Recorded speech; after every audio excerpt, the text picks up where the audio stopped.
भोजपुरी के सुपरस्टार पवन सिंह का सावन स्पेशल गाना ए भोले बाबा रिलीज हो गया है। इसके बाद यह गाना तेजी से वायरल हो रहा है।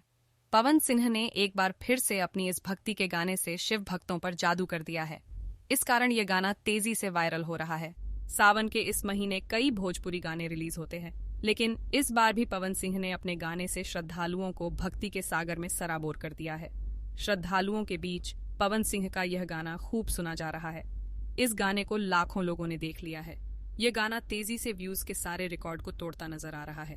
गाना ए भोले बाबा को माँ अम्मा फिल्म भक्ति के ऑफिशियल यूट्यूब चैनल से रिलीज किया गया है। इसमें पवन सिंह ने अपनी खूबसूरत आवाज दी है। इसको लेकर पवन सिंह ने कहा है कि भगवान शिव हमेशा से हमारे आराध्य रहे हैं और ये पवित्र महीना उनके लिए समर्पित है। मेरा यह गाना भगवान भोलेनाथ के भक्तों को समर्पित है, जो कठिन तप कर इन दिनों कांधे पर कांवर लेकर उनके दरबार में जाते हैं और उनका जलाभिषेक करते हैं।